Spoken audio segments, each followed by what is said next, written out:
Hi hello నమస్తే, welcome back to iDream media. ఈరోజు మనతో ఉన్నారు క్వాలిఫైడ్ ఫైనాన్షియల్ ఎక్స్పర్ట్ అయిన అండ్ క్వాలిఫైడ్ ఫైనాన్షియల్ ప్లానర్ అయిన సాయిరామ్ గారు. సార్తో మాట్లాడదాం. నమస్కారం సార్. హాయ్ విరాట్. జనరల్గా మార్కెట్ క్రాష్ అనేది మనం చూస్తూ ఉంటాం, డెఫినెట్లీ అవుతుంటుంది ఈ ఇయర్లో. అండ్ లాస్ట్ టైం మనం ఫ్యూ వీక్స్ బ్యాక్ చూసుకున్నట్లయితే హెవీ బ్లడ్ బాత్ అని చెప్పొచ్చు మార్కెట్ క్రాష్. అయితే అలాంటి సిచ్యువేషన్స్లో ఫైనాన్షియల్ ప్లానింగ్ కానీ మనం తీసుకోవాల్సిన యాక్షన్స్ కానీ ఏ విధంగా ఉండాలంటారు? సో ఫస్ట్ ఆఫ్ ఆల్ ఈ మార్కెట్ క్రాష్ని ఎక్కువగా ఆలోచించడం మానేయాలి. వద్దంటారు డిస్కషన్. సో మార్కెట్స్ జనరల్గా క్రాష్ అవుతుంటాయి, అది మార్కెట్స్ యొక్క నేచర్. అవును. సో మార్కెట్స్ పెరిగినప్పుడు అంతగా ఎవరు అడగరు, కానీ క్రాష్ అయినప్పుడు మాత్రం బ్లడ్ బాత్ ఇవన్నీ ఎక్కువగా ఊహించుకుంటుంటారు. సో మనకి ఏంటంటే లాస్ట్ సెప్టెంబర్ 26 నుంచి మార్కెట్స్ ఈరోజు మొన్నటి వరకు దాదాపు 10% పడ్డాయి. సో ఈ 10% కూడా ఊహకు అందని విధంగా పడ్డాయి. సో జనరల్గా ఏంటంటే మనకు మార్కెట్లో ఒక నానుడి ఉంటుంది. సో లార్జ్ క్యాప్స్ కొంచెం స్టేబుల్గా ఉంటాయి. సో లార్జ్ క్యాప్స్ ఇండెక్స్ అనేది 10% ఇండెక్స్ మీద పడింది, కానీ మిడ్ క్యాప్ కూడా 10% పడింది, స్మాల్ క్యాప్ కూడా 10% పడింది, ఓవరాల్ మార్కెట్ కూడా 10% పడింది.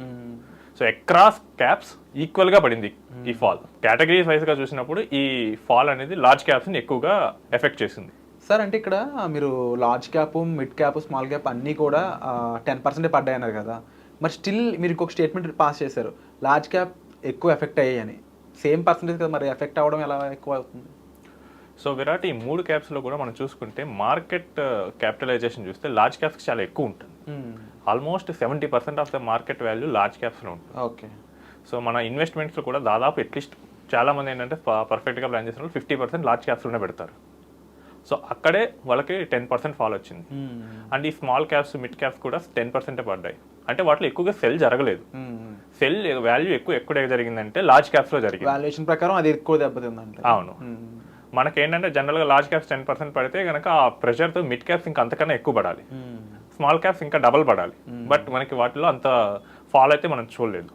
అండ్ ఈ సెల్లింగ్ కూడా మెయిన్ రీజన్ ఏంటంటే ఫారిన్ ఇన్వెస్టర్స్ వెళ్ళిపోవడం. సో వాళ్ళకి ఏంటంటే అక్కడ ట్రంప్ గెలిచాడు, సో ఎఫ్ఐ సెల్లింగ్ ఎక్కువ జరిగిందంటే. సో డాలర్ అమెరికా ఫస్ట్ అనే అప్రోచ్ తీసుకున్నాడు ట్రంప్. సో డాలర్కి అప్పుడు అమెరికా ఫస్ట్ అంటే డాలర్ పెరుగుతుంది. సో ఈ ఫారిన్ పోర్ట్ఫోలియో ఇన్వెస్టర్స్ కూడా బటర్ఫ్లై ఇన్వెస్ట్మెంట్స్ లాంటి వాళ్ళు. సో వాళ్ళకి ఏంటంటే ఇక్కడ నుంచి వాళ్ళకి డాలర్లోనే సేఫ్టీ, అంటే ఇక్కడ నుంచి వాళ్ళు వెళ్ళిపోతారు, ఎంత ఫాస్ట్గా వచ్చారో అంత ఫాస్ట్గానే వెళ్ళిపోతారు. సో ఈ ట్రంప్ గెలవటం వల్ల అండ్ ఆ గెలుస్తాడు అన్న ఊహాగానాలు రావడంతోనే ఈ ఫాల్ అనేది మనకి బిగిన్ అయింది. మరి దీనిపై మీ ఒపీనియన్ ఏముంటుంది సార్? సో మార్కెట్ని మనం ఎప్పుడు టైం చేయకూడదు. సో టైం చేస్తున్నాం అంటే అది చాలా రిస్క్తో కూడుకున్న వ్యవహారం. సో మనకి ఇప్పుడు దాదాపు 10% పడింది. ఫారెన్ పోర్ట్ఫోలియో ఇన్వెస్టర్స్ వెనక్కి వెళ్ళిపోయారు, కానీ మన రీటైల్ ఇన్వెస్టర్స్ మ్యూచువల్ ఫండ్స్ ద్వారా కానీ వాళ్ళ సేవింగ్స్ ద్వారా కానీ స్టాక్ మార్కెట్లో ఎవ్రీ మంత్ ఎస్ఐపిస్ ద్వారా మనకి యాడ్ చేస్తూనే ఉన్నారు. సో ఆ ఎడిషనే లేకపోతే కనుక ఈ ఫాల్ ఇంకొంచెం ఎక్కువ ఉండేది. సో దీన్ని మనం ఫాల్ కన్నా కూడా కరెక్షన్ అంటే బెటర్. సో ఇది జస్ట్ 10% కరెక్షన్. సో మనం కోవిడ్ లాంటి ఫాల్స్ కూడా చూసాం. సో ఇవి మనకి కామన్. ఈ ఫాల్ కూడా we are expecting within 2 months ఇది క్లోజ్ అవుతుందని. So but it is just an analysis. So ఇది నా ఒపీనియన్ మాత్రమే.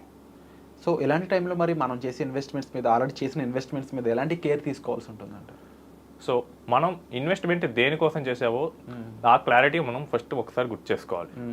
సో మనం చేసిన ఇన్వెస్ట్మెంట్ కనుక 10 years తర్వాత అయితే ఈ మార్కెట్ కరెక్షన్ గురించి మనం ఏం వరి అవ్వాల్సిన అవసరం లేదు. సో మనకి మహామంది మనం ఊహిస్తే ఏంటంటే జూన్ జూలైలో ఎంత వాల్యుయేషన్ ఉందో సో తిరిగి అదే వాల్యుయేషన్కి మనం వచ్చాం. సో ఈ కరెక్షన్ గురించి మనం ఎక్కువగా భయపడాల్సిన అవసరం లేదు. అండ్ మోస్ట్లీ ఎవరైతే మ్యూచువల్ ఫండ్స్ ద్వారా వాళ్ళ పోర్ట్ఫోలియో కన్స్ట్రక్ట్ చేస్తున్నారో వాళ్ళ పోర్ట్ఫోలియోస్ 10% ఏం పడలేదు. నేను మన క్లయింట్ పోర్ట్ఫోలియో రివ్యూ చేశాను. సో ఈ మార్కెట్ ఫాల్ 10% అయినప్పుడు కూడా అతని ఇన్వెస్ట్మెంట్ మోస్ట్లీ 3% కరెక్ట్ అయింది. సో ప్రాఫిట్స్ అయితే 0.3% వాల్యుయేషన్తో చూస్తే ఎవాపరేట్ అయ్యాయి. సో మన గోల్ని మనం మెయిన్గా ఫోకస్ చేసుకోవాలి. సో దానికి తగ్గట్టు మన ఇన్వెస్ట్మెంట్స్ ఉన్నాయో లేవో చూసుకోవాలి.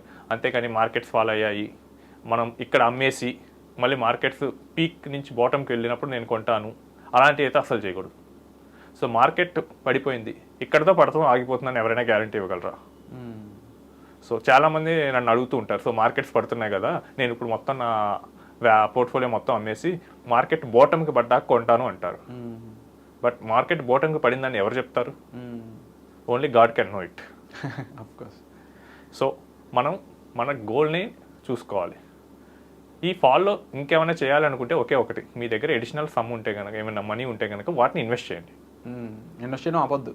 ఇన్వెస్ట్ చేయడం ఎట్టి పరిస్థితుల్లో ఆపకూడదు. మార్కెట్ ఉన్నప్పుడు కొంటే ఎక్కువ పాసిబిలిటీస్ ఉంటుంటాయి. తక్కువలో ఉన్నప్పుడు కొంటే కనుక ఎక్కువ యూనిట్స్ వస్తాయి. సో అది కూడా మనకి లాంగ్ రన్లో చూసినప్పుడు ఆ యూనిట్ వాల్యుయేషన్ వల్ల కూడా మనకి ఎక్కువ డీవియేషన్ అయితే రాదు. మనకి చేయాల్సిన పని ఏంటంటే మార్కెట్ పడుతున్నా కొనాలి, మార్కెట్ స్టాగ్నెంట్గా ఉన్నా కొనాలి, మార్కెట్ పెరుగుతున్నా కొనాలి. సో మన పని ఏంటంటే మనం ఇన్వెస్ట్ చేయటం, అంతేగాని మనం దాని మీద కాల్స్ తీసుకొని ఇవన్నీ చేస్తూ ఉంటే మార్కెట్ మనకు అందని ఊహకు అందని విధంగా బిహేవ్ చేస్తుంది. అండ్ మోస్ట్లీ ఈ మార్కెట్ క్రాషెస్ అన్ని 1 yearలోనే రికవర్ అయ్యాయి. ఓకే. సో ఇది కొంచెం ఫాస్ట్గా కూడా రికవర్ అవ్వచ్చు, లేదా 1 year కొంచెం డిలే అన్న అవ్వచ్చు. బట్ ఇది ఒక ఆపర్చునిటీగా ఫీల్ అయ్యి సో మన ఇన్వెస్ట్మెంట్స్ డిలే చేయకుండా తొందరగా కంటిన్యూ చేసేయండి. అంటే సాయిరామ్ గారు, ఇప్పుడు ఎలాంటి మార్కెట్ క్రాష్ జరుగుతున్న టైంలో మనం ఎలాంటి అసెట్స్లో ఇన్వెస్ట్మెంట్స్ పెంచుకోమని, ఇప్పుడు ఇన్వెస్ట్మెంట్స్ చేయడం కంపల్సరీ కన్సిస్టెంట్గా ఉండమన్నారు కదా, but assets A asset correct అంటారు?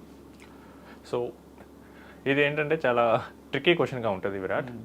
సో మన రూల్ ఏంటంటే, సో మనం ఎప్పుడు ఎక్కడ కొనాలి, వాల్యుయేషన్ తక్కువలో ఉన్నప్పుడు కొనాలా లేకపోతే ఎక్కువలో ఉన్నప్పుడు కొనాలా? జనరల్ తక్కువ ఉన్నప్పుడు వాల్యుయేషన్ కొంటే కాస్త పెరిగినప్పుడు లాభాలు వస్తాయి అనుకుంటాను. సో ఇక్కడ ఇప్పుడు మార్కెట్ ఫాల్లో తక్కువ అయింది ఏంటి, ఈక్విటీ ఒకటి. Of course.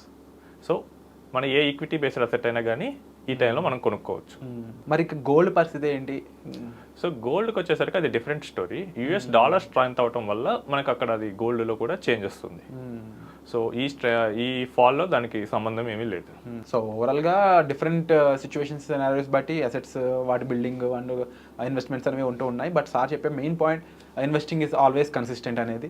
స్టిల్ మీకు వీటిపై ఇంకా ఎంత అవగాహన కావాలి, ఇంకా అవేర్నెస్ కావాలి. మీరు ఆల్రెడీ ఇన్వెస్ట్ చేసిన స్టాక్స్ ఈ విధంగా ఉన్నాయి, మీ ఫైనాన్షియల్స్ ఈ విధంగా ఉన్నాయి, వాటిపై మీరు ఒక క్లారిటీ తెచ్చుకోవాలి, గోల్ బేస్డ్ ప్లానింగ్ చేసుకోవాలనుకుంటున్నా సరే వెంటనే డిస్ప్లే అవుతున్న నెంబర్స్ కాల్ చేసి సార్ యొక్క పర్సనల్ అపాయింట్మెంట్ మీరు తీసుకోవడం ద్వారా వీటిపై మరింత అవగాహనతో పాటు ఒక రైట్ ఫైనాన్షియల్ ప్లానింగ్ అనేది మీరు క్రియేట్ చేసుకోవచ్చు. So thank you so much sir. Thank you Virat.